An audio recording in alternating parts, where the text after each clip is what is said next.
गोल्डी मसाले लाए हैं फ्रेश लॉक टेक्नोलॉजी जो रखे मसालों को हर समय फ्रेश। गोल्डी मसाले। नमस्कार, देवभूमि के दंगल में आप सभी का स्वागत है। मैं हूं आपके साथ गरिमा वाजपेयी। आज बात करेंगे अपने ही कामों पर सवाल, स्मार्ट सिटी का बवाल।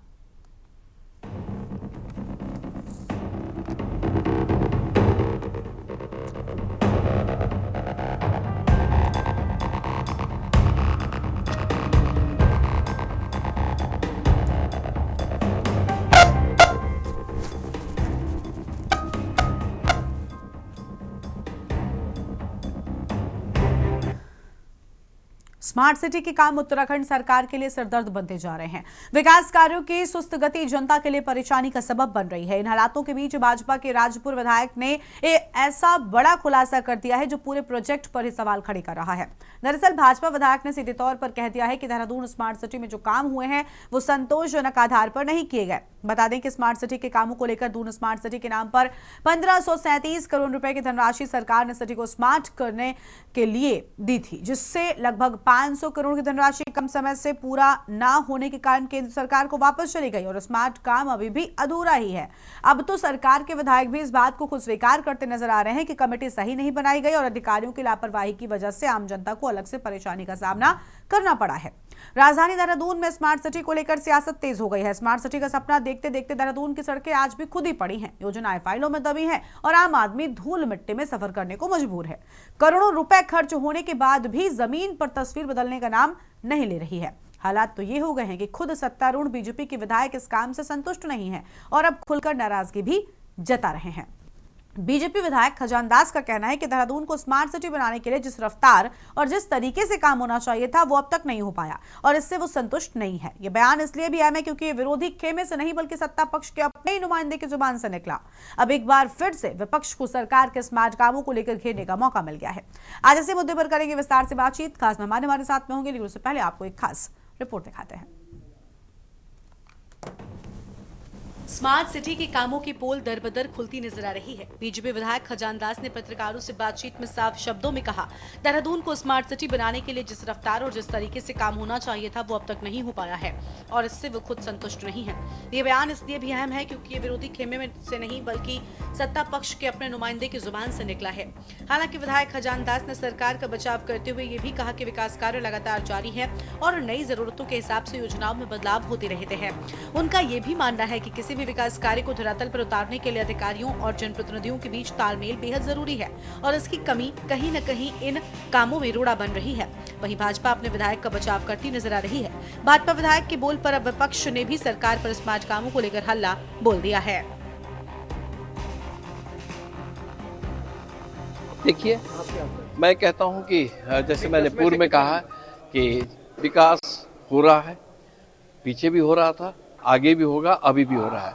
जैसे जैसे विकास होता है उसके साथ नई नई कड़ियाँ और जुड़ जाती है। उन कड़ियों को सुलझाने के लिए, उन कड़ियों को ठीक करने के लिए जनप्रतिनिधि और अधिकारियों का दायित्व बनता है।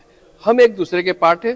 देखिए, अधिकारी अपने क्वालिफिकेशन के अनुसार अधिकारी बन जाता है, जनता में से ही आता है और जनप्रतिनिधि भी जनता से चुन करके आता है। इसलिए सामंजस्य होना चाहिए और जो हमारा एक लक्ष्य है कि देहरादून सुंदर बने और स्मार्ट सिटी के तहत मैं पहले भी संतुष्ट नहीं था और आज भी अभी तक पूरी तरह से मैं संतुष्ट नहीं हूँ। नहीं, देखिए, स्मार्ट सिटी का काम ऑलमोस्ट खत्म हो गया है। ये शहर का डेवलपमेंट को इसको सिर्फ स्मार्ट सिटी तक जोड़ के देखना नहीं चाहिए, क्योंकि स्मार्ट सिटी का अपना एक निश्चित काम था जो समाप्त लगभग हो चुका है, वो टाइमलाइन समाप्त हो गई है। बाकी का जो शहर का डेवलपमेंट प्रोसेस है वो चल रहा है। उसमें ये घटनाएं देखने में आ रही है कि काम पूरा हो जाता है, उसके बाद फिर सड़कें खुद जाती हैं। और हम लोगों की समीक्षा बैठक हुई थी देहरादून को लेकर, उसमें भी विषय आया था और हम लोगों ने कहा था कि भाई योजनाओं की स्वीकृति समय पर अगर हो जाए और विभागों का तालमेल बन जाए, इस तरह की घटनाएं न हो। इससे अपव्यय भी होता है, क्योंकि एक बार सड़क बन गई फिर खुद रही फिर बन रही, उसमें पैसे का भी दुरुपयोग होता है। ये ना हो, इस विषय को हम लोगों ने उसमें भी दिया है। मैंने नहीं सुना उन्होंने क्या बोला, लेकिन मैंने परसों भी इस बात का जिक्र किया था कि स्मार्ट सिटी के बारे में इतने हजारों करोड़ रुपए खर्च होने के बाद हासिल क्या आया, सरकार को इसको स्पष्ट बताना चाहिए। बहुत बुरे हालात हैं। मैं परसों कैनाल रोड से मैंने कहा उस दिन मीडिया में कि मैं कैनाल रोड से उस दिन नीचे आ रहा था तो अभी सड़क बनी है, सड़क के बगल में अभी खोदा जा रहा है, टाइल बिछे थे पहले, अभी खोदे जा रहे हो। तो क्या है स्मार्ट सिटी? मेरी समझ में नहीं आई कि स्मार्ट सिटी क्या है। तार लगातार जुड़ रहे हैं, नीचे पानी के पाइप दिख रहे हैं। स्मार्ट सिटी का अर्थ क्या है? क्या कि इसकी परिभाषा क्या है स्मार्ट सिटी की? इस पर भारतीय जनता पार्टी की सरकार को सामने आकर बताना चाहिए। उनके किसी विधायक ने इस पर अगर ये जताया है कि ये ठीक नहीं हुआ, तो मैं बिल्कुल उस बात से सहमत हूँ कि वहीं अब इस पूरे मामले पर कांग्रेस सफाई से संतुष्ट नहीं है। कांग्रेस ने तीखे तेवरों के साथ कहा कि जब स्मार्ट सिटी के लिए बजट आया था तभी से अधिकारियों और नेताओं में बंदरबांट शुरू हो गया था। कांग्रेस ने उसी वक्त आगाह किया था कि इस लूट को रोको और पैसा जमीन पर दिखाओ। अगर बीजेपी के अपने विधायक सवाल उठा रहे हैं तो ये कांग्रेस के उन्हीं आरोपों की पुष्टि करता है। वहीं भाजपा भी विकास के दावों का हवाला दे रही है, लेकिन स्मार्ट सिटी के नाम पर चुप्पी साधे हुए हैं और सभी विपक्षी दल स्मार्ट सिटी के कामों का हिसाब मांगते नजर आ रहे हैं। रूप से काट की हांडी बार बार नहीं चढ़ती। भारतीय जनता पार्टी ने देहरादून को स्मार्ट सिटी बनाने के लिए 1537 करोड़ रुपए खर्च कर दिए। जमीनी हकीकत यह है कि अब भारतीय जनता पार्टी के विधायक स्वयं सवाल खड़े करने लगे हैं कि देहरादून स्मार्ट सिटी न बनकर बहुत ही बुरी स्थिति में पहुंच चुकी है। स्मार्ट सिटी के नाम पर जाम उत्तराखंड की जनता को देहरादून में देखने पड़ रहे हैं। हत्याएं आम दिन हो रही हैं। जरा सी बारिश में जिस तरीके से जल भराव इस स्मार्ट सिटी में हो रहा है, ये बताने के लिए काफी है कि मानसून सत्र जैसे ही शुरू होगा उससे पहले ही भारतीय जनता पार्टी के नेताओं को अपने चुनाव नजर आने लगे हैं और अब वो भी बयान देने लगे हैं, जनता की तरह बोलने लगे हैं। रखे हुए हैं हम कुंभ के सारे आयोजन पर और उस पर, क्योंकि 2009-10 में बहुत बड़ा घपला घोटाला जब निशंक सरकार के समय पर कुंभ यहाँ पर हुआ था, उसमें बहुत बड़ा घपला पकड़ा गया था और हमें आशंका है कि इस बार फिर वैसा ही ना हो जाए और कहीं ना कहीं स्मार्ट सिटी के जले हैं हम तो छाछ भी फूक फूक कर पियेंगे। स्मार्ट सिटी में आप सोचिए 1600 करोड़ रुपया लग गया देहरादून के अंदर, कहीं आपको दिखाई नहीं पड़ रहा होगा। वो खुद खजानदास कह रहे हैं मैं संतुष्ट नहीं हूँ स्मार्ट सिटी के कार्यों से। कांग्रेस को अपने पुराने दिन याद आ रहे हैं जब वो सत्ता में थे और शायद वो इसी प्रकार करते होंगे, विकास की योजनाओं का पैसा सीधा जेब में रखते होंगे। लेकिन ये भाजपा की सरकार है। कांग्रेस विकास के मुद्दे पर हमारे सामने कहीं नहीं ठहरती। आज आप देहरादून के विकास की बात कर लीजिए, पूरे उत्तराखंड में विकास की बात कर लीजिए। कांग्रेस के शासनकाल में मैं केवल एक उदाहरण आपको दे दूं, देहरादून से हरिद्वार 4 लेन हाईवे बनना था और 5 साल तक वो कंपनी 4 लेन हाईवे नहीं बना सकी। फिलहाल स्मार्ट सिटी का मामला राजनीतिक रंग पकड़ चुका है। एक तरफ सत्ता पक्ष के विधायक खुद काम की धीमी गति पर असंतोष जता रहे हैं, तो वहीं दूसरी ओर विपक्ष के घोटाले के आरोप लगा रहे हैं। देखना यह होगा कि नई कार्यदायी संस्था के भरोसे ये शहर आखिरकार स्मार्ट सिटी का सपना कब पूरा कर पाता है। Uttarakhand desk report. और कार्यक्रम में आगे बढ़ेंगे, लेकिन उससे पहले सीधा आपको सिंगापुर लेकर चलते हैं। उत्तर प्रदेश के मुख्यमंत्री योगी क्या कुछ कहना सुनाएंगे। संभावनाओं को आगे बढ़ाने के लिए अपना सहयोग देने को तैयार है। एमआरओ भारत के एयरक्राफ्ट या दुनिया भर के एयरक्राफ्ट अपने मेंटेनेंस, रिपेयर एंड ओवरऑलिंग के लिए सिंगापुर आते हैं। ये सुविधा भारत में भी हो सकती है। उस सुविधा को हम लोग डेवलप करना चाहते हैं। जेवर में नोएडा इंटरनेशनल एयरपोर्ट के अपने उस क्षेत्र में अच्छा लगा कि हर एक पॉजिटिव भाव के साथ सोचता है और कितना उन लोगों ने होमवर्क भी करके रखा होता पहले से ही और एक एक घटना पे नजर होती है। दुनिया कितनी ट्रांस हो चुकी है कि आपके यहाँ क्या कुछ हो रहा है, ये सारी जानकारी उन लोगों के पास होती है। इसी का परिणाम है कि कल से अब तक जो हमें प्रस्ताव प्राप्त हुए हैं, इनमें लगभग 1 लाख करोड़ रुपए के प्रस्ताव उत्तर प्रदेश में इन्वेस्टमेंट के भी प्राप्त हुए हैं, जिनमें 60,000 करोड़ के एमओयू हमारी जो टीम है इन्वेस्ट यूपी के साथ में अब तक यहाँ पे संपन्न हो चुके हैं। अभी हम यहाँ के इंडस्ट्री लीडर्स के साथ हमारी मीट अभी निरंतर जारी है और फिर देर रात्रि में हम लोग फिर से जापान के लिए रवाना होंगे। मेरा मानना है कि कल प्रातः काल से मेरे साथ डेलीगेशन में आए हुए जितने भी यहाँ के हमारे प्रतिनिधि हैं, मेरे साथ योगी मेरे मंत्रीगण हैं, वित्त मंत्री श्री सुरेश कुमार खन्ना जी हैं, उद्योग मंत्री श्री नंदगोपाल गुप्ता नंदी जी हैं, डेलीगेशन के साथ जुड़े हुए हमारे सीनियर अधिकारीगण हैं। निरंतर प्रातः काल से ही वे इस कार्यक्रम के साथ जुड़े हैं और सभी लोगों को अच्छा लग रहा है कि यूपी के अंदर प्रधानमंत्री मोदी जी के मार्गदर्शन में जो मेहनत हुई है, आज उसका प्रकाश और उसकी यश गाथा देश ही नहीं दुनिया के अंदर भी लोगों को सुनाई दे रही है। लोग बहुत सकारात्मक भाव के साथ यूपी के अंदर अपना निवेश करने के लिए एक सकारात्मक भाव के साथ सोचते हैं और मेरा मानना है कि यह चीज़ें बहुत अच्छे ढंग से होंगी। हमने यहाँ के एक और सेंटर का यहाँ विजिट किया और वह विजिट किया था यहाँ के IT, यहाँ का जो स्किलिंग का सेंटर है, वर्ल्ड क्लास सेंटर, और मुझे प्रसन्नता है कि उस सेंटर को देख करके हम लोगों ने जो यूपी के अंदर हर डिस्ट्रिक्ट के अंदर स्किलिंग के लिए, स्केल को स्किलिंग में बदलने के लिए और स्किलिंग को एम्प्लॉयमेंट के साथ जोड़ने के लिए लौह पुरुष सरदार वल्लभ भाई पटेल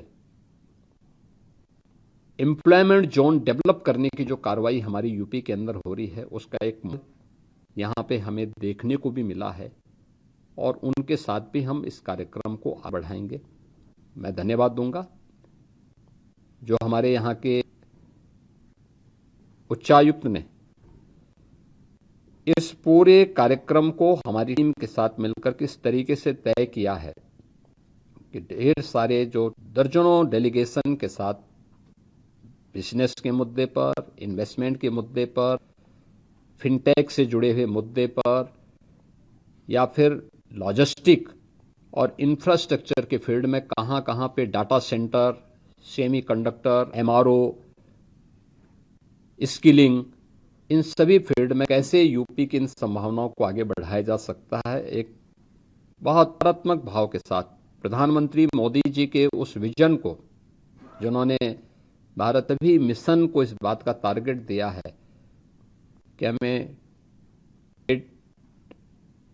टेक्नोलॉजी को कैसे आगाना है एंड टूरिज्म के लिए हम क्या कुछ कर सकते हैं, उसके हमारे यहाँ का उच्चायुक्त और उनकी पूरी टीम यहाँ पे बहुत सकारात्मक भाव के साथ उसको आगे बढ़ा रही है। मैं यहाँ के अपने उच्चायुक्त महोदय को और उनकी पूरी टीम को भी हृदय से, उत्तर प्रदेश की टीम की ओर से उनका अभिनंदन करता हूं, उनको धन्यवाद देता हूं कि बहुत सकारात्मक भाव के साथ इस पूरे कार्यक्रम को और इस विजिट को बहुत सकारात्मक ऊर्जा संपन्न करने के लिए टीम यूपी को अपना सहयोग दिया है और उन्हें मिनट टू मिनट कार्यक्रम के साथ इस रूप में रहा है कि एक भी क्षण किसी व्यक्ति को इधर उधर जाने का अवसर नहीं मिला, लेकिन हमने यूपी की इन संभावनाओं को आगे बढ़ाने के लिए, यूपी के उन संभावनाओं को जो इन्वेस्ट के लिए, एम्प्लॉयमेंट के लिए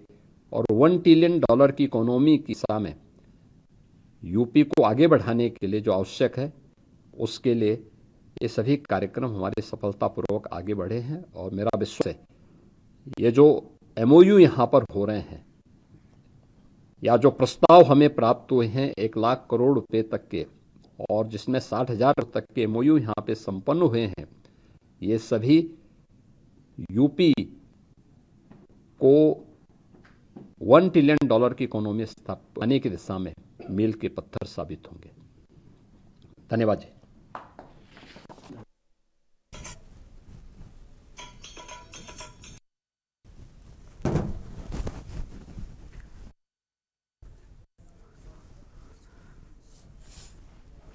सिंगापुर से आपको हम तस्वीर दिखाए थे जहां पर मुख्यमंत्री योगी आदित्यनाथ पहुंचे हुए थे और निवेश को लेकर उनकी ओर से अहम बातें इस प्रेस कॉन्फ्रेंस में कही गई हैं। अपने कार्यक्रम पर रुकेंगे उससे पहले बड़ी जानकारी बनभूलपुरा से आपको बताते हैं। इस बीच बड़ी खबर सामने आ रही, सबसे पहले बनभूलपुरा से उसका रुख कर लेते हैं जहां पर हल्द्वानी से खबर है। बनभूलपुरा मामले में सुप्रीम कोर्ट का आदेश। हल्द्वानी से बड़ी जानकारी आपको हम बता दें, हल्द्वानी के बनभूलपुरा से अतिक्रमण हटेगा, सुप्रीम कोर्ट की ओर से बड़ी बातें सामने आई हैं।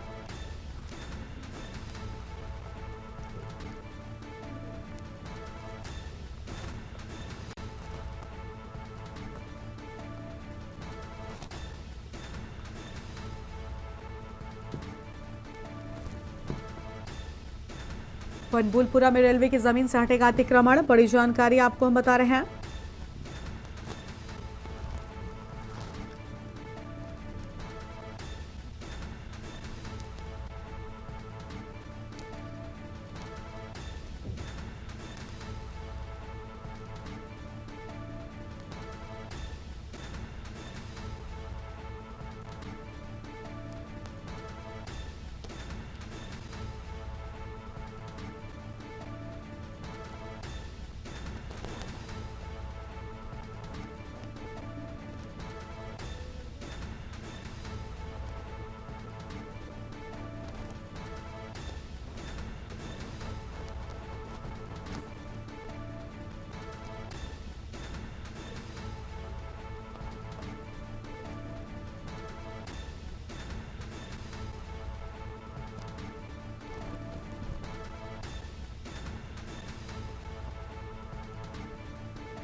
सुप्रीम कोर्ट ने रेलवे के पक्ष में सुनाया फैसला, बड़ी जानकारी आपको हम बता रहे हैं।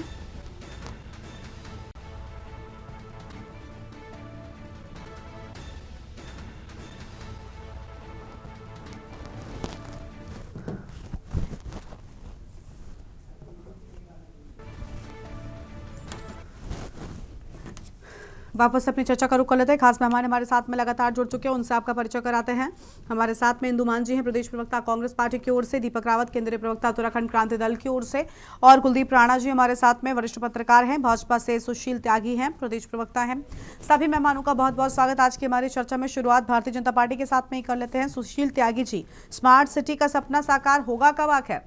सुशील जी को आवाज नहीं मिल पा रही है। इंदु मान जी, अब तो खुद सत्ता पक्ष के नुमाइंदे भी इस बात को स्वीकार करने लग गए हैं कि स्मार्ट सिटी के नाम पर अब तक जो घपलेबाजी, धोखेबाजी जो कह लिया जाए कम है, वही आम जनता को मिलता रहा, क्योंकि धरातल पर तो तस्वीर कुछ और ही है। हम स्क्रीन पर भी दिखा रहे हैं।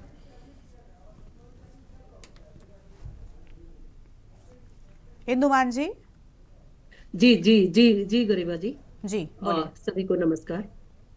देखिए, जो भारतीय जनता पार्टी के विधायक गण हैं, उन्होंने जो बात कही है वो तो हमारा काम आसान कर रहे हैं, क्योंकि उन्होंने कहा कि मैं संतुष्ट नहीं हूँ देहरादून के स्मार्ट सिटी बनने से। देखिए, कब से 2017 से ये जो है स्कीम चली हुई है, और पैसा जो केंद्र ने भेजा था उत्तराखंड को 1537 करोड़, ये कितना बड़ा अमाउंट है हम सभी इंटेलेक्चुअल, सभी पढ़े लिखे लोग उत्तराखंड के समझते हैं। और यहाँ तक कि उसमें फिर आगे देखिए 500 करोड़ केंद्र वापस ले लेता है। ये तो बहुत ही शर्म की बात है कि अपना ही केंद्र में भारतीय जनता पार्टी की सरकार है, उत्तराखंड में भी भारतीय जनता पार्टी की सरकार है। ट्रिपल इंजन की सरकार होने के बावजूद जो स्मार्ट सिटी का सपना ही रह गया है, ऐसा लगता है। और कुछ भी कहने का फायदा, ऐसा लगता है कि भैंस के आगे बीन बजाने वाली बात हो गई है, क्योंकि स्वयं उनके विधायक जब कह रहे हैं कि आपस में अधिकारियों के बीच में समन्वय नहीं है, खजानदास जी संतुष्ट नहीं है। अच्छी बात है, मैं तो सपोर्ट करूंगी कि वो हमें सपोर्ट करे, वो विपक्ष का काम कर रहे हैं। विनोद चमोली जी भी कह रहे हैं कि बार बार जो है खुदाई हो जाती है। अब स्मार्ट सिटी में जो प्रोविजंस थे, जो उसके उद्देश्य थे, पार्कों का नवीनीकरण, सड़कों का चौड़ीकरण, कूड़ा निदान किस तरह से मॉडर्न तरीके से किया जाए, और सोलर एनर्जी, लेकिन ये कहीं पे धरातल पे तो देहरादून में दिखाई नहीं पड़ रहा है।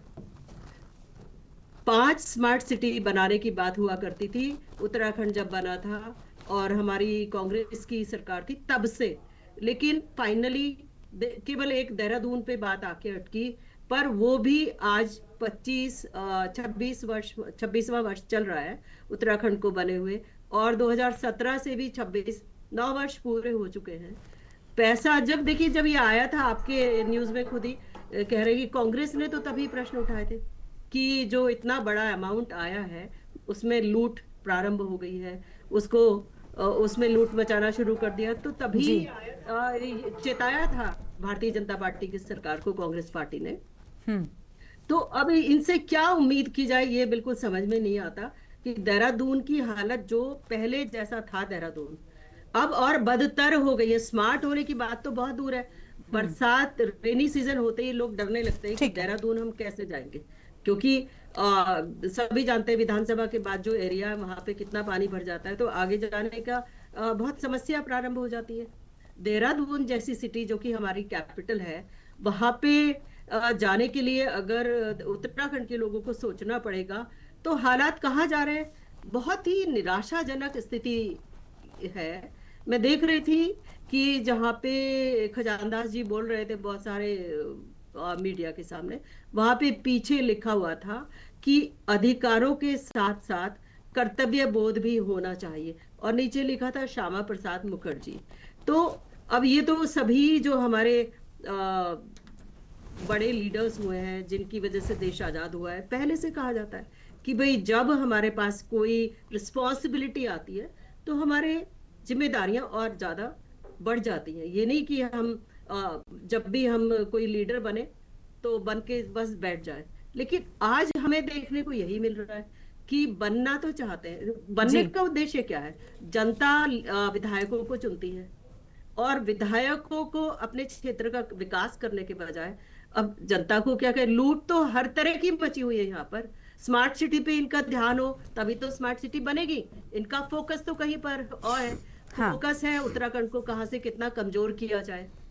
उत्तराखंड में लूट मची हुई है खनन की, बार बार वही बात हमें रिपीट करनी पड़ती है, दुख भी होता है क्योंकि जो डंपर्स है उसी के साथ एक और मुद्दा जुड़ा हुआ है। रिसेंटली हमारे आसपास के एरिया में, गाँव में 8 दिन के अंदर अंदर 5 एक्सीडेंट्स हुए थे। डंपर को लोग यमराज बुलाते हैं क्या? जो हमारे खनन के सामग्री ले जाने के साधन है उनको यमराज कहा जाना चाहिए, क्योंकि वास्तव में सड़क पे अगर हम खुद भी ड्राइव कर रहे हैं हमें डर लगता है कि हमें कहाँ तक बचे, किस किनारे तक इंसान बचेगा। इतने घातक एक्सीडेंट सड़क पर हो रहे हैं, दुर्घटना। सड़क पे जाना आज के दिन जान हथेली पर, पैदल वालों को लेकर जाना, रोड क्रॉस करना मुश्किल है। गाँवों में ये हालत हो गई है जहाँ पे डंपर निकल रहे हैं वॉक के लिए। पहले हम 5-5 किलोमीटर वॉक पर चले जाते थे, एंड आज के समय में रोड को क्रॉस नहीं कर पाते, हमें वेट करना पड़ता है गाड़ी बैक करने के लिए, रोड को क्रॉस करने। सच्चाई है ये उत्तराखंड की, यहाँ इनका ध्यान है। अवैध अतिक्रमण को हटाना है तो वहां पे किसको कितना सताना है वहां इनका ध्यान है। लेकिन जो मुख्यमंत्री बन जाता है, जो किसी भी विभाग का मंत्री बन जाता है, उनको तो ये भूल जाना चाहिए कि वो किस पार्टी को बिलोंग करते हैं। चलिए इस पर और विस्तार से करेंगे चर्चा। सुशील त्यागी जी को हम जोड़ते चलेंगे, वो भी जुड़ गए हैं, लेकिन उससे पहले देवभूमि के दंगल में एक छोटे से ब्रेक के लिए यहाँ पर रुक रहे हैं, फौरन लौटेंगे।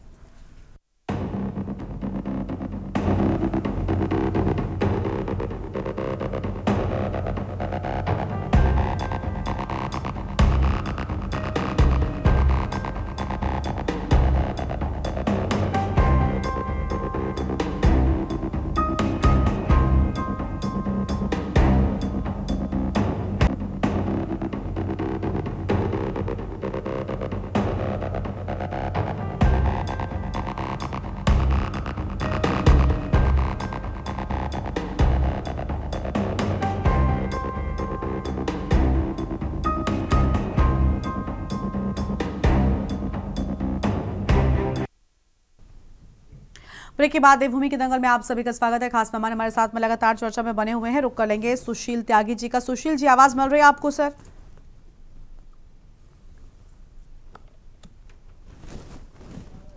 सुशील जी सुन पा रहे हैं आप? हाँ जी जी बताइए सर, ये स्थिति क्यों है आखिर? स्मार्ट सिटी का दावा या सपना तो आपने बहुत कई सालों पहले दिखा दिया था, लेकिन हकीकत क्या है अब तो विपक्ष को भी कहने की जरूरत नहीं, खुद आपकी पार्टी के नेता सच बोलने लग गए हैं, क्योंकि परेशान तो सभी हैं। नहीं, देखिए, मैं आपके के न्यूज पे ये स्वीकार भी करता हूं कि जिस स्पीड से काम होना चाहिए था, अब देखिए जवाबदेही से हम बचते नहीं हैं।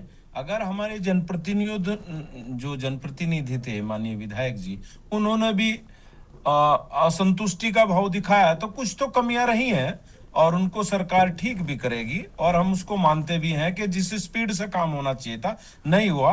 बट जो चीजें और जो स्मार्ट सिटी के प्रावधान थे उनके अनुसार निश्चित काम होगा। जब बड़ा डेवलपमेंट होता है तो कुछ परेशानियां भी होती हैं, और जनता के साथ समन्वय बनाकर उनको पूरा भी किया जाता है, निपटाया भी जाता है। तो ऐसा नहीं है, बट क्या है कि जो जितनी तेजी से काम होना चाहिए था और जो सारे मान बिंदु थे उनके अनुरूप नहीं हुआ है, पर उसकी समीक्षा बैठक भी माननीय मुख्यमंत्री जी ने भी की है और लगातार उन चीजों पर ध्यान भी दिया जा रहा है। चलिए लौटेंगे। बड़ी अच्छी बात है कि कम से कम आपने इस बात को स्वीकार किया कि उस गति से नहीं हुआ, लेकिन मुझे लगता है कि इतना कह देने मात्र से भी जो जनता है जिसने समस्याओं का सामना किया वो शायद माफ नहीं करेगी। कुलदीप राणा जी का रुख कर लेंगे, हमारे साथ में लगातार बने हुए। कुलदीप जी क्या कहना चाहेंगे? सर, स्मार्ट सिटी पर मतलब मुझे याद है काफ़ी महीनों से तो इस पर चर्चा भी नहीं हो रही थी, लेकिन अब जब स्थिति विकराल होती हुई नजर आई, जब खुद सत्ता पक्ष के लोगों ने आवाज़ उठानी शुरू की, तब आम जनता को भी याद आया कि भाई ये वाला वादा भी है जो भी शेष बचा है। अब चुनाव आ रहे हैं और अब ऐसा लग रहा है कि चर्चा वापस से शुरू हो जाएगी।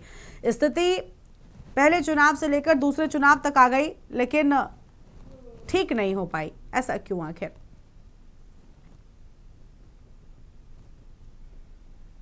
दरअसल उत्तराखंड में स्मार्ट सिटी जो परियोजना है, ये एक सिंबल है, एक परिचायक है उत्तराखंड के में राजनीतिक नेतृत्व, प्रशासनिक व्यवस्थाओं और धरातल पर योजनाओं के इम्प्लीमेंटेशन का।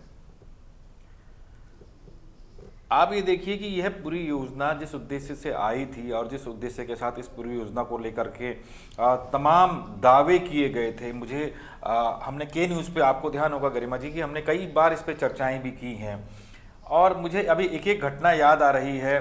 कैसे उस वक्त जो डीएम देहरादून थे डॉक्टर आशीष कुमार श्रीवास्तव, जिन्हें सीईओ स्मार्ट सिटी भी बनाया गया था और साथ में VCMDDA भी बनाया गया था, ताकि समन्वय शहरी विकास को लेकर के, शहर के उसको लेकर के बना रहे। ठीक है, उनके बड़े बड़े दावे थे कि हमने सारे टेंडर कर दिए हैं, हम चौराहों को ह्यूमन फ्री करने जा रहे हैं, हमारी लाइट्सें लग रही हैं, जगह जगह पर हम AQI के मीटर लगवा रहे हैं, जगह जगह पर हम डिजिटल बोर्ड लगा रहे हैं, सड़कें ऐसी हो जाएंगी। और धरातल पर क्या है वो किसी से छुपा नहीं है। देहरादून में चलने वाला हर व्यक्ति उस हकीकत को देख रहा है, वो कहाँ चल रहा है। बस एक ज़रूरत और ये है कि अब बरसात जब आती है तो सरकार को सब्सिडी पर नाव जरूर देनी चाहिए दून वासियों को, क्योंकि जिस प्रकार का जल भराव यहाँ देखने को मिलता है तो उसकी ज़रूरत अब आने वाले समय में ज़्यादातर ज़रूरत पड़ेगी देहरादून की सड़कों में। दूसरी बात ये है कि हरीश रावत जी के समय से ये योजना पर बात चल रही थी। त्रिवेंद्र रावत जब भाजपा के मुख्यमंत्री बने और वो ये योजना धरातल पर उतरी, उसके बाद इसमें काम चला। कोविड का पीरियड भी आया, कोविड के पीरियड के दौरान भी इसमें काम चल रहा था, क्योंकि हम लोगों ने इसको सामने सामने देखा है, मैं उसका प्रत्यक्ष गवाह भी हूँ। और उसके बाद जब तीरथ जी मुख्यमंत्री आए तो देहरादून का एक बड़ा प्रसिद्ध बाजार है पलटन बाजार, उस बाजार में रेनोवेशन का काम चल रहा था और लगभग ये 500 से 700 मीटर की सड़क होगी जिसमें 21 करोड़ रुपए खर्च हुए थे। आज आप अगर उस सड़क पर जाकर के देखें, उस बाजार में जाकर के देखें, तो आपको स्थितियों का पता लग जाएगा कि वहां पर 21 करोड़ रुपए खर्च हुए हैं या सिर्फ योजनाओं के नाम पर लिपापोती की गई है। वो सारी हकीकतें दिखाती हैं। देहरादून की लगभग 8 किलोमीटर की सड़कें स्मार्ट सिटी के अंतर्गत अपग्रेड होनी थी, लेकिन आज आलम यह है कि सामान्य सड़कों में और स्मार्ट सिटी द्वारा तैयार की गई सड़कों में कोई अंतर नहीं देखने को मिल रहा है। हाँ, शोरूम फुटपाथ को लेकर के स्मार्ट सिटी में दावे किए गए थे कि ये फुटपाथ इतने शानदार होंगे और जो दिव्यांगजन हैं उनको चलने के लिए उसमें व्यवस्थाएं दी जाएंगी, लेकिन आलम ये है कि आप सामान्य व्यक्ति भी उस फुटपाथ पे नहीं चल सकता है, वहां पार्किंग बन चुकी है। कई सड़कों के नीचे डक्ट डाली गई थी ताकि ये बिजली की लाइनें, तमाम सारी जो लाइनें हैं, केबल लाइनें हैं, इनको अंडरग्राउंड किया जाएगा। वो डक्ट पड़ी हुई है, लाइनें आज भी ऊपर हैं, कोई परिवर्तन नहीं देखने को मिल रहा है। इतने सारे दावों के बीच में जो, और आज जो भाजपा के जो प्रतिनिधि राजपुर के विधायक इस चर्चा उस पर बात कर रहे हैं, सबसे बड़ा सवाल तो उन्हीं से है कि देहरादून जो महानगर क्षेत्र है जिसमें 4 विधायक आते हैं, उनमें से सर्वाधिक काम जो स्मार्ट सिटी का हुआ है वो राजपुर क्षेत्र के विधायक के क्षेत्र में ही हुआ है, उनकी विधानसभा के क्षेत्र में ही हुआ है। जो राजपुर के विधायक हैं, ये पलटन बाजार, घंटाघर, ये सारा इलाका जो है ये उन्हीं के में आता है। और तब ये तमाम सारे, जब ये योजना चल रही थी तब ये उस समय के महापौर सुनील उनियाल गामा के साथ आकर के बिल्कुल निरीक्षण करते थे, फोटो खिंचवा के जाते थे, और इनकी बहुत ज़्यादा टीका टिप्पणियां नहीं होती थी, और अलबत्ता प्रशंसा जरूर होती थी कि बहुत बढ़िया काम हो रहा है, बहुत शानदार काम हो रहा है। ठीक, अचानक ऐसा क्या हो गया कि 5 साल के बाद, जब सारे निर्माण कार्य लगभग रुक चुके हैं, क्योंकि केंद्र सरकार ने इसमें आधे से ज़्यादा उसमें रोक दिया था, फंडिंग पे रोक लगा दी थी, और स्मार्ट सिटी को अब बंद करने की देहरादून में कवाई चल रही है, तो ऐसे में अचानक क्या हुआ कि राजपुर विधायक के ज्ञान चक्षु खुल जाते हैं और वो इस पर टीका टिप्पणी करने लगते हैं कि निर्माण ऐसा नहीं हुआ, वैसा नहीं हुआ। ये निर्माण तो 4 साल पहले ही हो चुका है सारा का सारा। तो कहीं ना कहीं जो एक पार्टी के भीतर भी जो राजनीतिक चीजें चल रही हैं, जो गुटबाजियां चल रही हैं, अब टिकट की दावेदारी को लेकर के भी बात आ रही है, जनता के बीच में जाना है, ठीक है, तो सबसे अच्छा यही है कि अपने आप को ही कटघरे में कर दो कि भैया मैं भी इस काम से खुश नहीं हूं क्योंकि मैं आपके साथ हूं जनता। अरे भैया, ये तो आपकी जिम्मेदारी थी। मैं एक और छोटा सा आपको एग्जाम्पल देता हूं चीज़ों का, घटनाओं का, जो स्थितियां हैं धरातल पे। देहरादून में दून अस्पताल को अपग्रेड करके मेडिकल कॉलेज बना दिया गया और कोरोनेशन अस्पताल को जिला अस्पताल घोषित किया गया। कोरोनेशन अस्पताल में एक बिल्डिंग का निर्माण हुआ, 28-30 करोड़ की बिल्डिंग है, और उसको फुल फर्निश्ड किया जाना चाहिए, होना था उस पूरे टोटल बजट के हिसाब से, इक्विपमेंट्स के लिहाज से। हमारे तमाम लोग, यही विधायक, यही महापौर जो अब तो नहीं हैं, ये वहां जा करके तमाम सारी चीजों का निरीक्षण करते थे। और उसके बाद इस हालात क्या हैं? हालात ये हैं कि वहां सारा पुराना सामान लगा, बिल्डिंग भले नहीं बन गई लेकिन सामान जरूर वहां पुराना दिखाई दिया गया।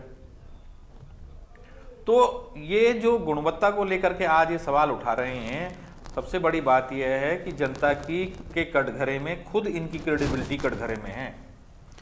जनता की अदालत में इनकी क्रेडिबिलिटी कटघरे में आ गई है अब, और चुनाव का समय दिखाई दे रहा है। और पार्टी के भीतर जो राजनीतिक गुटबाजियां हैं, वो ये उसका परिणाम है कि अब ये चीजें निकल करके बाहर आने लगी। चलिए, दीपक रावत जी का रुख कर लेते हैं केंद्रीय प्रवक्ता यूकेडी की ओर से। दीपक जी, कुलदीप राणा जी ने बड़े अहम खुलासे कर दिए कि भाई क्यों आखिर ये सही, कहते हैं ना कि सही वक्त पर भी चीजें करना और कहना बहुत अहम हो जाता है। अब जब चुनाव नजदीक है, क्या उन सारी चीजों को ध्यान में रखते हुए ऐसा बयान सामने आ रहा है या वाकई जनता की फिक्र है? देखिए, मुझे लगता है कि जिन विधायकों के टिकट कटने हैं उनमें इनका नाम भी है, जो चर्चाओं में हम भी सुन रहे हैं, और अब उनको डर सता रहा है कि कहीं इन कारणों से उनका नाम ना कट जाए। खैर, ये भारतीय जनता पार्टी का आंतरिक विषय है कि उनको दोबारा टिकट देती नहीं देती है, लेकिन एक चीज समझने वाली है जो हम सबको भी समझनी चाहिए गरिमा जी, ट्रिपल इंजन की सरकार, केंद्र में भारतीय जनता पार्टी, राज्य में भारतीय जनता पार्टी, और यहाँ के मेयर जो है वो भी भारतीय जनता पार्टी के हैं और अभी भी हैं। ट्रिपल इंजन की सरकार में 10 वर्षों में अगर स्मार्ट सिटी देहरादून नहीं बन पा रहा है तो काहे की ट्रिपल इंजन की सरकार? यदि केंद्र सरकार यहाँ के काम से असंतुष्ट होकर पैसा वापस मांगती है तो काहे की क्रेडिबिलिटी राज्य सरकार की? आज भी यदि स्मार्ट सिटी कागजों में, तो सही मैं राणा जी के साथ हूं, ये कागजों में स्मार्ट सिटी तो आज से 3 साल पहले बन चुका है, हाँ, लेकिन धरातल पे कुछ नहीं हुआ है। और स्मार्ट सिटी के नाम पे जो मिला है वो है यहाँ की क्राइम सिटी। देहरादून में स्मार्ट सिटी बनना चाहिए था, लेकिन विगत वर्षों में ये क्राइम सिटी बना दी भारतीय जनता पार्टी ने। और स्मार्ट सिटी के नाम पे स्मार्ट घोटाला हो रखा है इस पूरे प्रोजेक्ट में, और जिसकी जांच एसआईटी कर रही है। एसआईटी गठित हो रखी है। हाई कोर्ट इसमें टिप्पणी कर चुकी है कि जिस प्रकार की गुणवत्ता का काम किया गया है, जिस प्रकार से पर्यावरण के साथ छेड़छाड़ की गई है स्मार्ट सिटी के नाम पे, इसका ध्यान राज्य सरकार को रखना चाहिए। और एसआईटी गठित की गई है, जितने आवंटन हुए हैं, जिस प्रकार के ठेके मिले, ठेकों का आवंटन किया गया, पैसों का आवंटन किया गया, तो ये सारी चीजें बताती हैं कि भारतीय जनता पार्टी की जो राज्य सरकार है और जो यहाँ की लोकल सरकार है निगम की, वो सारी की सारी कटघरे में खड़ी हो रखी है। इसीलिए तो हम विपक्ष बोलते हैं भारतीय जनता पार्टी ना होकर भारतीय जुमला पार्टी बन चुकी है, जो एक जुमला फेंकती है किसी चुनाव को जीतने के लिए और उसके बाद उस जुमले का इस्तेमाल करती है राजनीतिक फायदे के लिए और फिर अगला जुमला प्रस्तुत कर देती है। तो हमारा सिर्फ ये कहना है कि उसका आप खामियाजा यहाँ के लोगों को भुगतना पड़ रहा है, विशेष रूप से देहरादून की जनता को भुगतना पड़ रहा है। सुशील त्यागी जी का मैं स्वागत करता हूं कि कम से कम उन्होंने इस बात को स्वीकार करा, लेकिन यही बात बोलनी चाहिए कि ट्रिपल इंजन की सरकार का फायदा क्या मिला इस प्रदेश को, जिसके बारे में आपने कहा था कि अगर केंद्र में भी हमारी सरकार होगी, राज्य में भी हमारी सरकार होगी और निगमों में भी अगर हमारी सरकार होगी तो विकास जो है वो तीव्र गति से भागेगा। अभी 10 वर्षों में विकास तो भाग नहीं पा रहा है। कहां है वो विकास जिस विकास के नाम पे केंद्र सरकार आई थी और राज्य सरकार आई थी? ये बहुत जरूरी है विकास के लिए। ये कटघरे में खड़े हो रहे हैं इस विषय को लेकर। तो आज कहीं ना कहीं पर जनता को सचेत हो समझना पड़ेगा कि अब जो ये जिस तरह की जुमले, राजनीतिक जुमले जो चुनाव जीतने के लिए भारतीय जनता पार्टी देती है जनता के सामने, इस पे विश्वास ना करें। स्मार्ट सिटी के नाम पे कुछ भी काम पूरा नहीं हुआ है। और आपको जानकारी दे दूं गरिमा जी, स्मार्ट सिटी के नाम पे 2024-25 का जो बजट था केंद्र का, 1 रुपया राज्य सरकार को नहीं मिला है। और 2026 के बजट में भी जो अभी कुछ दिन पूर्व केंद्र सरकार का, उसमें भी राज्य सरकार को 1 पैसा नहीं मिला है। और जब 500-550 करोड़ रुपए केंद्र सरकार ने वापस लिए थे तो राज्य सरकार का कहना था कि इसमें योजनाओं को कोई फर्क नहीं पड़ेगा। और फिर कटोरा लेके पहुंच गए केंद्र सरकार के पास कि यहाँ की योजना को पूरा करने के लिए हमें पैसा चाहिए। ये दोहरा चरित्र, दोहरा मापदंड भारतीय जनता पार्टी का यहाँ के प्रदेश के लिए है। ये जो कहती कुछ है, दिखाती कुछ है और करती कुछ है, और इसका हमेशा यहाँ की जनता को भुगतना पड़ रहा है। आप बरसात अभी कुछ 2-3 महीने बाद बरसात शुरू होने वाली है, हाँ। आपको पता चल जाएगा कि ड्रेनेज, स्मार्ट ड्रेनेज सिस्टम, जिसकी आप 2 साल मुझे अच्छी तरह याद है, 1 साल भर पहले अभी ने डिबेट करी थी स्मार्ट ड्रेनेज की, तब भारतीय जनता पार्टी के तथाकथित प्रवक्ता कहते थे ड्रेनेज सिस्टम हमने ठीक कर दिया है। 2 महीने बाद पोल खुल जाएगी इस प्रदेश में। चलिए ठीक है, अभी सुशील त्यागी जी से जवाब लेते। सुशील जी, आपने कहा कि भाई आपने स्वीकार कर लिया कि हाँ उस गति से नहीं हुआ, लेकिन यहाँ तो कुलदीप जी कह रहे हैं बंद होने को है, दीपक जी का कहना है कि भाई इतने सालों में कुछ पैसा ही नहीं खर्च हुआ, ये क्यों भला? अनम्यूट कीजिए सर, अनम्यूट कीजिए। हम जहां सत्ता पक्ष में हमारी जवाबदेही है और स्वीकार करने का मतलब यह है कि जो चीज नहीं हुई, मैं आपके चैनल पे ये कह रहा हूं कि उतनी गति से नहीं हुई, पर इसका मतलब ये नहीं कि जैसे अभी अपने माननीय यूकेडी के प्रवक्ता ये बता रहे थे, क्या हमने सड़कों का चौड़ीकरण, हाईवे ये नहीं बनाए? क्या लोगों को जल जीवन मिशन के तहत पानी नहीं दिया? क्या अच्छी सुविधाएं अस्पताल और स्कूल की नहीं दी? तो इसका मतलब ये नहीं कि भाई जैसा वो बता रहे राजनीतिक विपक्ष में है तो वो आलोचना करेंगे, वो उनका अपना धर्म है। बट क्या है कि हमने जो स्मार्ट सिटी का विषय था, देखिए पैसा वापस गया तो उसका एक प्राविधान है, अगर समय पर नहीं होगा तो वो जाएगा, लेकिन वो फिर डिमांड करेंगे तो आएगा। उसमें इतनी बड़ी बात नहीं है। जो समीक्षा बैठक होती है माननीय मुख्यमंत्री जी ने स्वयं की है, जहां कमियां थी उनको चेताया है उन चीजों को, तो उसी विकास की जो गति है, उसी काम को सुचारू रूप से चलाने के लिए जो समीक्षाएं हुई हैं उसमें कमियां और खामियां निकल कर आई हैं और उनको दुरुस्त करने के लिए शासन के अधिकारी और सरकार तत्पर है। ठीक है, इंदुमान जी क्या कहना चाहेंगे? क्या सरकार वाकई स्मार्ट सिटी के लिए तत्पर है? क्योंकि अब तो ऐसा लग रहा है कि नए मुद्दे आ चुके हैं, स्मार्ट सिटी पर चर्चा भी नहीं होती है। देखिए, देहरादून कोई गांव तो था नहीं जब उत्तराखंड बना था, और सरकारें सपने बड़े दिखाए गए थे। सपने बड़े दिखाए गए थे। और देहरादून को मैंने अपने टाइम में, जब मैं महिला आयोग में उपाध्यक्ष थी 2003 से लेकर और 2007 तक, तो उस समय मैंने देखा है कि एक अलग ही चकाचौंध हुआ करती थी देहरादून की, और मन किया करता था कि देहरादून जाकर वापस मत लौटो। लेकिन आज देहरादून की हालत बद से बदतर हुई है। तो स्मार्ट सिटी के नाम पर तो बिल्कुल ही जीरो काम हुआ है, धरातल पे तो जीरो दिखाई पड़ रहा है। साफ सी बात देखिए ये है, सीधी सीधी, इनको केवल एकमात्र एक इनका उद्देश्य है कि किस तरह से 5 साल बाद हम अब ये वाली कुर्सी बचाएंगे। अब अधिकारी नेताओं को नहीं समझ पा रहा है, मंत्रियों को और मुख्यमंत्री को, और मुख्यमंत्री और जो इनके विधायक हैं, जो इनके मंत्री हैं, वो अधिकारियों को नहीं समझ पा रहे हैं। इसलिए इनका आपस में अपव्यय की बात चमोली जी ने करी, खजानदास जी खुद कह रहे हैं, उधर यहाँ पे अरविंद पांडे जी डीएम पे प्रश्न उठा रहे हैं कि कोई काम नहीं हो रहा है यहाँ पर लिए दिए बिना। इस तरह की बातें इन्हीं के विधायक बोल रहे हैं कि सारे इन्हीं के विधायक, इन्हीं के मंत्री, इन्हीं के मुख्यमंत्री से, इन्हीं की अपनी केंद्र सरकार से असंतुष्ट दिखाई पड़ रहे हैं। तो आज देखिए प्रश्न यहाँ पर ये है कि जो हमारी भोली भाली जनता है, जिससे लूट कर ये टैक्स के रूप में पैसा ले जाया जा रहा है, उसको समझना होगा। लेकिन उनको तो इन्होंने थोड़े बहुत हाथ में वो गेहूं चावल थोड़ा बहुत रख के, जो कि पहला बंद कर दिया गया, मिट्टी का तेल चीनी सब बंद करके उसमें खुश किया जा रहा है और झूठे वायदे करके खुश किया जा रहा है। छोटे लोग, आम जनता बिल्कुल समझ नहीं पा रही है। उनकी समझ पे एक तरह से शिक्षा, देखिए अगर हम शिक्षा की बात करें, शिक्षा के बिना विकास असंभव है।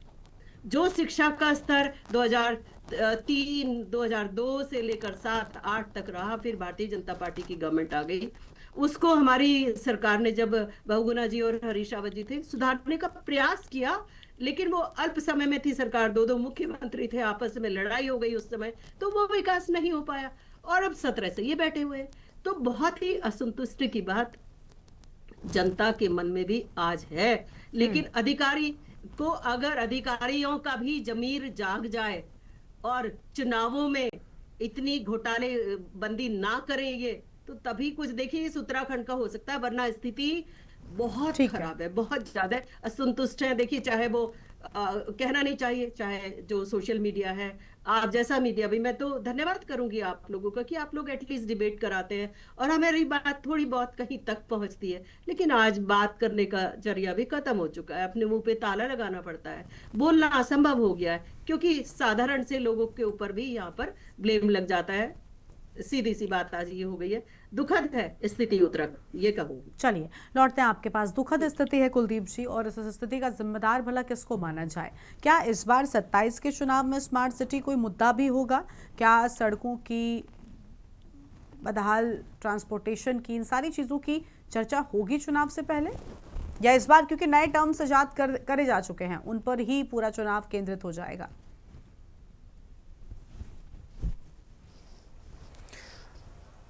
देखिए गरिमा जी, चुनाव में तो चीज़ें जिस प्रकार से यहाँ पर अभी से जो माहौल दिखाई दे रहा है, कभी कभी तो लगता है कि जैसे जनता भी नींद से जाग नहीं रही है, जनता की नींद भी टूट नहीं रही है, उसने जो यथार्थ है उसको ही स्वीकार कर लिया है। जो चल रहा है, जो घटनाएं हो रही हैं, उन्हीं स्थितियों को उसने स्वीकार कर लिया है। क्योंकि आप देखिए कि मुझे अभी भी, जब आपने ये सवाल पूछा तो मुझे एक नारा याद आ रहा है। जब 2017 में उत्तराखंड में विधानसभा के चुनाव हुए थे, तो उस समय चुनाव के समय भारतीय जनता पार्टी की तरफ से एक नारा दिया गया था कि भय ना भ्रष्टाचार, अब की बार भाजपा सरकार। ठीक, और हमने अभी पिछले महीने देहरादून में सड़कों पर एक महिला को काटते हुए भी लोगों ने देखा, और गोली चला करके लोगों को मारते हुए भी भीड़ भाड़ वाले चौराहे पर हमने देखा। राष्ट्रपति के दौरे के दौरान चोरियां हो जाती हैं बड़ी बड़ी, वो भी हमने देहरादून में देखी। ये सारी घटनाएं छुपी नहीं हैं किसी से। दूसरी बात यह है कि देखिए कुछ चीज़ें हैं जो मैं आपसे तुलनात्मक रूप से कहूँगा, हम चीज़ों को रख रहे हैं, हम क्रिटिसाइज नहीं कर रहे हैं किसी की। जैसा आरोप आपने देखा होगा कि के न्यूज़ पे अक्सर मुझ पर लगता रहता है। 2019 में ऑल वेदर रोड को लेकर के, 2016 में ऑल वेदर रोड को लेकर के काम शुरू होता है उत्तराखंड में, इसी उत्तराखंड में काम शुरू होता है, और 2022 तक केंद्र सरकार की ऑल वेदर रोड का प्रोजेक्ट पूरा हो जाता है जी। ठीक है, कहीं छोट-मोट काम बचा होगा जो सड़कों को डैमेज हो रखा है, तो उस पर दोबारा से NHAI काम कर रही है। रेलवे को लेकर के ऋषिकेश से कर्णप्रयाग तक रेल लाइन का जो प्रोजेक्ट था, उस पर 2019 में काम शुरू होता है, और आप ये लगाइए 16,216 करोड़ की ये परियोजना थी, और आप ये लगाइए कि इसका 83% काम जो है वो पूरा हो चुका है उत्तराखंड में।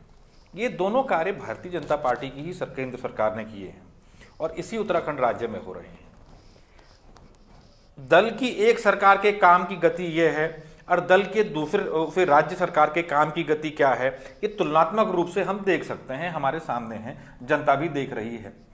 ठीक, तो अब आप देखिए ना कि प्रदेश में जो व्यवस्थाएं हैं वो किस स्तर पर हैं, जो हकीकत जो चीजें निकल करके आ रही हैं, केंद्र सरकार की योजनाएं जिन पर केंद्र सरकार काम कर रही है, उनकी एजेंसियां काम कर रही हैं, उनकी कार्यों की गति क्या है, और उत्तराखंड में जो सरकार जो काम हो रहा है योजनाओं पर, उनकी गति क्या है। भाई 2018 में ही तो उत्तराखंड में स्मार्ट सिटी परियोजना लॉन्च हुई थी, 18-19 में। आज 26 आ गया है, शहर के भीतर का काम है, 8 किलोमीटर के क्षेत्र का काम है, सवाल खड़े होने लगे हैं। वहां 83% काम पूरा हो गया, 800 किलोमीटर से ज्यादा की ऑल वेदर रोड का काम पूरा हो गया। ठीक, तो ये चीजें बता रही हैं जो स्थितियां हैं राज्य में, उन स्थितियों की ये को अपने आप स्पष्ट कर रही हैं। और चुनाव में देखिए, ये विपक्ष की बड़ी जिम्मेदारी होती है। अक्सर मीडिया पर यह सवाल खड़ा हो जाता है, लेकिन जनता ने चुन करके विपक्ष को भेजा है, ठीक, जनता के सवालों को पूछने के लिए। अभी विपक्ष की जिम्मेदारी होती है कि विपक्ष जन मुद्दों को लेकर के कितना मुखर होता है, कितना कनेक्ट होता है। हालांकि मैं कांग्रेस को अक्सर कहता हूं, कांग्रेस एक प्रोफेशनल विपक्ष नहीं है। विपक्ष में तो आज भी जो एक्सपर्टीज है वो भारतीय जनता पार्टी के पास ही है। ठीक, और आप देखिए कि इतना कुछ होने के बावजूद, इतने मुद्दे राज्य में निकल करके आ गए, लेकिन कांग्रेस उन मुद्दों को लेकर के कितना प्रभावी हुई, कितनी आक्रामक हुई, वो किसी से छुपी नहीं है। अभी चुनाव को लेकर के इनके कार्यक्रम शुरू हुए हैं कांग्रेस के, जिसमें इन्होंने बड़े दावे किए कि हम राज्य स्तर पर क्या करेंगे और क्षेत्रीय स्तर पर क्या करेंगे। लेकिन जब 16 फरवरी को जब इनका यहाँ पे कार्यक्रम होता है, तो उस कार्यक्रम को देख करके कांग्रेस अंदर से कितनी मजबूत है, पार्टी में कितनी गुटिया एकता है, उसके बहुत सारी चीजों की पोल खुलती हुई वहां दिखाई दी। और सबसे बड़ी चीज कि कांग्रेस विपक्ष जो है वो जनता से कनेक्ट नहीं कर पा रहा है यहाँ पर, और यहीं पर कमी हो जाती है। फिर उसके बाद चुनावी नतीजे, यही कारण है कि भाजपा को एक खुला मैदान मिल रहा है। ठीक है सर, लौटेंगे आपके पास में। दीपक रावत जी का एक बार फिर से रुख करेंगे। दीपक जी, क्या यूकेडी इन मुद्दों को कम से कम, क्योंकि कहते हैं कि जो जनता से जुड़े मुद्दे होते हैं उनका तो बड़ा इम्पैक्ट पड़ता है, उनसे जनता का मूड बदलने में भी कामयाबी मिल सकती है विपक्ष में जो भी बैठा हो, क्या उसके लिए कदम बढ़ाएगी? क्योंकि इस बार तो तैयारी यूकेडी ने भी खूब की है या शुरू कर दी है, कह लें। इस बार भी हम हमेशा करते हैं, ये अलग है कि हमारे मुद्दे जो है वो गौण हो जाते हैं जब चुनाव सामने आते हैं। हाँ। लेकिन हम लगातार प्रयासरत रहते हैं कि जनता के बीच अपने मुद्दों को लेकर जाएं। जब से यूकेडी का निर्माण हुआ है अब तक भी, बिल्कुल 2025-26 की बात कर रहे हैं। जहां तक आपने एक सवाल पूछा था राणा जी से कि 2027 के मुद्दे क्या होने वाले हैं और किस पे चुनाव लड़ा जाएगा, देखिए जो जमीनी हकीकत है, आज भी स्वास्थ्य, शिक्षा, बेरोजगारी बिल्कुल मुंह खाए खड़ी है, वो इन समस्याओं का निदान नहीं हो पाया है। पलायन जो मुख्य समस्या है वो आज भी बनी है। लेकिन 2027 को चुनाव अगर 3-4 शब्द में आपको दे दूं तो आप आने वाले 1-6 महीने, साल भर तक देखिएगा भारतीय जनता पार्टी के प्रवक्ता हो या नेतागण हो, वो इन्हीं शब्दों में खेलेंगे। सबसे पहला शब्द है इनका डेमोग्राफी, दूसरा शब्द आएगा मंदिर, मस्जिद, थूक जिहाद, और अब आज एक मुद्दा आ गया है बनभूलपुरा। आप देखिएगा भारतीय जनता पार्टी एक नैरेटिव सेट करने वाली है, आने वाले 6 महीने में इन्हीं शब्दों के साथ एक नैरेटिव सेट करने की कोशिश करेगी और इसी के ताने पुने के साथ बनकर अपना पूरा कैंपेनिंग चलाएगी। विकास के नाम पर ये नहीं लड़ेंगे, विकास के नाम पर लड़ेंगे तो स्मार्ट सिटी का जो काला सच है वो सामने आ जाएगा। इसलिए ये अपनी स्मार्टनेस वहां दिखाएंगे। अब ये जनता को तय करना है कि वो इन मुद्दों के साथ, इनके साथ पीछे लामबंद होना चाहती है या जो जमीनी मुद्दे जो यूकेडी लगातार उठाती रही है या उनके साथ लामबंद होना है। तो ये विषय है, ये अलग विषय है चर्चा का। लेकिन क्योंकि आपने राणा जी से पूछा तो मैं आपको बता दूं कि आने वाले टाइम में यहाँ पर मैं इस बारे में बहुत बहस करने वाले हैं। चलिए सुशील जी से आखिरी रिएक्शन जल्दी से। सुशील जी, क्या आप वाकई इन सारी चीजों को दुरुस्त करने का काम करेंगे? अब तो स्वीकार भी कर लिया है कि हाँ चलिए गति ही कम रह गई, लेकिन अब जिम्मेदारी भी स्वीकार कर लीजिए कि हाँ हमारी ही जिम्मेदारी थी, हमने ही उससे पीछे छुड़ाया। नहीं, पीछे छुड़ाने की बात नहीं है। मैं फिर आपको दोहरा रहा हूँ कि स्मार्ट सिटी के विषय को लेकर, वो स्मार्ट तो कहीं से नजर नहीं आती। बिल्कुल, जो आपने कहा स्मार्ट काम भी बहुत हुए हैं। अगर कुछ काम नहीं हुए हैं तो उसको मैं कह भी रहा हूं, और जो जनप्रतिनिधि है उनकी जवाबदेही होती है जनता के प्रति। उन्होंने उस चीज को उठाया, माननीय मुख्यमंत्री जी से मिले हैं, और जो अभी कुलदीप राणा जी ने बात रखी है, ऐसा नहीं है, हम जिम्मेदारी से ये बात कह रहे हैं। और अभी यूकेडी के प्रवक्ता जी ने कहा कि भाई बीजेपी ने काम नहीं, अगर काम ना करते तो उत्तराखंड की जनता हमें यहाँ क्यों सत्ता में बिठाती। और निश्चित रूप से मैं आपके चैनल के माध्यम से ये बताना चाहता हूं, कांग्रेस के भी प्रवक्ता हैं, यूकेडी के भी हैं, हम ही लौट कर आने वाले हैं उत्तराखंड में। ये 2027 चलिए, अब ये तो जनता डिसाइड करेगी कि क्या होगा। खैर चलिए, बहुत बधाई आपको अगर आप ऐसा सोच रहे हैं, लेकिन मेरा ये मानना है कि आप जनता से जो वादे अगर आपने किए थे उनको पूरा करेंगे तो फिर आपको इस तरीके से जैसे आज आपने स्वीकार किया, आगे आपको अन्य मुद्दों पर स्वीकार करने की कोई जरूरत नहीं पड़ेगी। और स्वीकार कर देने मात्र से आप जुर्म करें उसके बाद स्वीकार कर लें, क्या इससे उसकी माफी हो जाती है? तो ये तो ध्यान रखना होगा कि वादे किए हैं तो वादे निभाने पड़ेंगे। वादे पूरे न करने की बात स्वीकार कर लेने मात्र से आपको ईमानदार साबित नहीं किया जा सकेगा, वो पार्टी स्तर की बात है। कमियां खामियों को ठीक करना जुर्म नहीं होता, स्वीकार करना बड़ी बात। मैं बड़े मन पर आपके चैनल से कह रहा हूं कि जो चीजें, बहुत अच्छी बात, मुझे अच्छा लगा आपने इस बात को स्वीकार किया। ठीक है, बहुत शुक्रिया आप सभी मेहमानों का हमारे साथ चर्चा में आने के लिए। तो स्मार्ट सिटी या फिर अफसरों का स्मार्ट घोटाला, ये अपने आप में एक बड़ा सवाल है, क्योंकि करोड़ों खर्च हो गए लेकिन नतीजा अभी भी कुछ नजर नहीं आ रहा है और लगातार आम जनता को सफर करना पड़ रहा है। सड़कें खस्ता हाल हैं और स्मार्ट सिटी के नाम पर शहर में कुछ भी स्मार्ट नजर नहीं आता। देवभूमि की दंगल में इतना ही। देखते रहिए के न्यूज़ इंडिया। नमस्कार।